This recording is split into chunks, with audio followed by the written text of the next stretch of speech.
Yes, good afternoon people. Another quick video. Today I will be discussing George Galloway's recent media appearance and unveiling of his election candidates for the Workers' Party of Britain. He has also shared his plans for the party leading up to the next general election. Before I get into it, share, comment, like and subscribe. George Galloway, MP for Rochdale, unveiled some of the 500 MPs standing for the Workers' Party of Britain in the next general election. He was also doing the media rounds today, doing interviews on various media outlets and outlining his plans for the Workers' Party of Britain for the upcoming general election. Former England cricketer Monty Panesar has been unveiled as a general election candidate for George Galloway's Working Party of Britain. Mr. Panesar said he wanted to represent the working class people of this country in Parliament. Speaking to BBC News, Mr. Panesar said he had never voted before, but he had been impressed by the Workers' Party's policies such as wealth tax to boost the NHS, and had been encouraged to become a candidate by a friend. I was a very good spin bowler, added Panesar. But this is not a spin. I expect my politics to be played with a straight bat. It was a case of here today and gone tomorrow. After 1 week in politics, Monty Panesar has quit George Galloway's Workers' Party of Britain. In an interview with The Times, he admitted he didn't know what NATO was.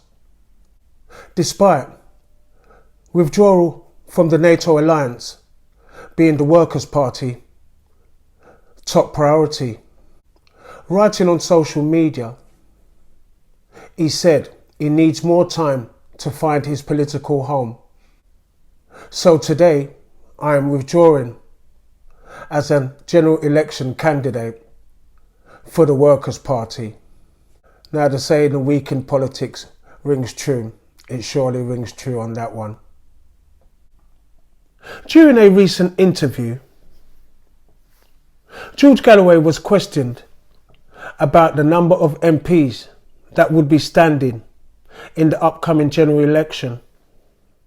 He confidently stated that he already had 500 candidates lined up, but his goal was to have the full slate of 650 candidates.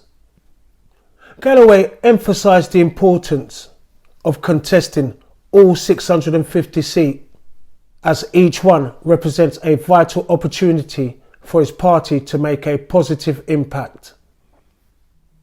He said he was in talks with a Labour peer and 3 Labour MPs about switching sides, although he declined to name the potential defectors as they were not yet nailed on.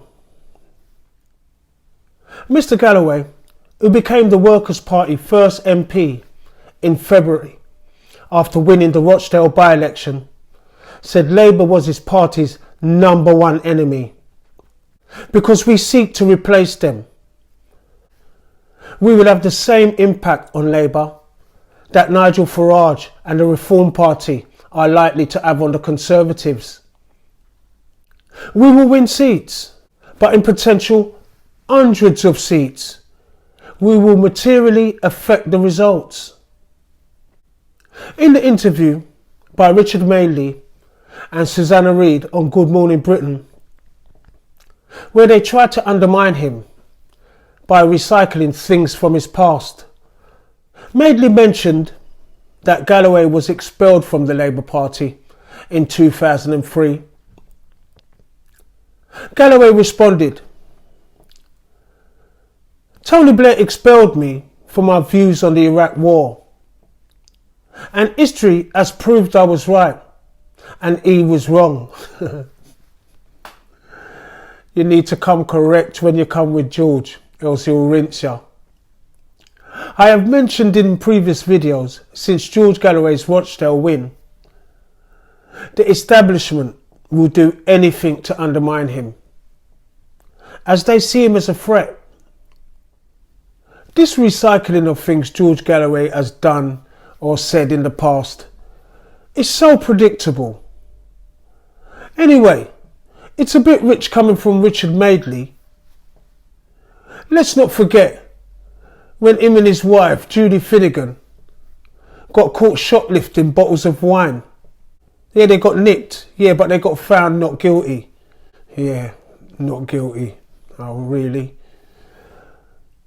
George Galloway is talking about making the Workers' Party of Britain the new Labour. He passionately implored the voting public to reject the Conservatives, Labour and Liberal Democrats in the upcoming general and mayoral elections, as they have been complicit in enabling genocide.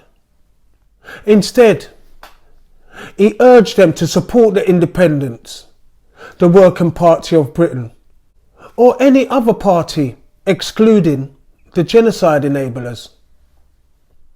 These two major parties has consistently ignored the voices of the public they are meant to serve, and they will undoubtedly face consequences at the polls. This election was expected to be a resounding victory for Keir Starmer and the Labour Party.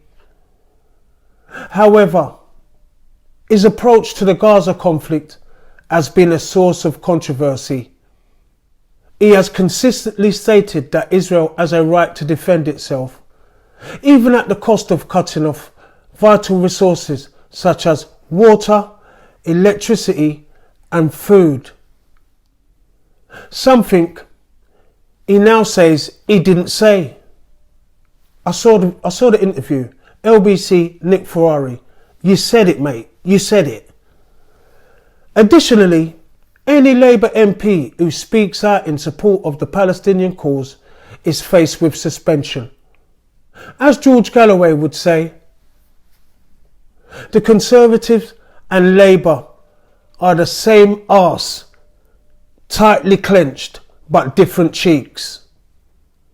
We must hold the two parties accountable for their dismissive actions during the Gaza conflict.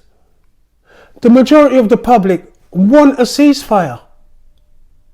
So I say this, when voting time comes, consider voting for George Galloway's Workers' Party of Britain, or Richard Tice's Reform Party, or any of the independent candidates in the upcoming general election.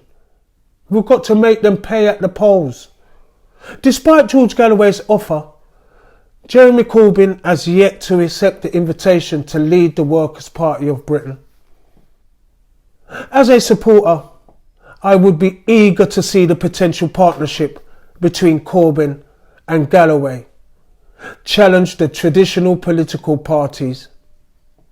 However, Corbyn remains committed to running as an independent in Islington, and the Workers' Party of Britain will not be contesting that seat. It is a shame, as I firmly believe that Corbyn would have made an exceptional Prime Minister for our country, but the media and even his own party, Keir Starmer, stabbed in his back and said he was anti-Semitic when he's far from it. And I'll end with this.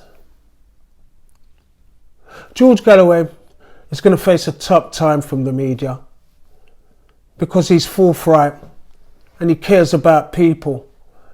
Even airtime, every single interview that he does, the interviewer is hostile and just try to make it difficult for him, not asking him the questions they're supposed to. It's like sometimes they're seeing if they can get him to react in a bad way. Even in Parliament, I've seen him asking questions in Parliament. It's like they're very dismissive of him at the moment. But what I will say is this. Once the elections, the date has been set, they'll start quaking. Because I feel as though George Galloway's party and the Reform Party will take a few seats. And you know the best what we can hope for?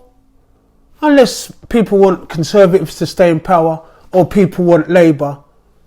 But the best thing is a hung parliament. Then you get people from all of the parties sitting around a table to make the decisions.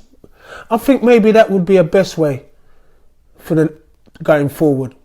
Because, like I said, Labour can say whatever they like. The things that the Conservative are having problems with, they're going to have the problems same way. Immigration, crime and all of that.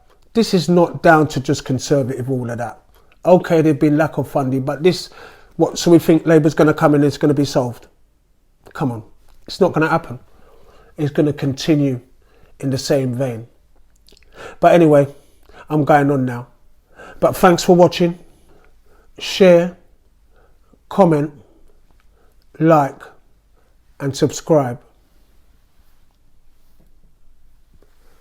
Out of here.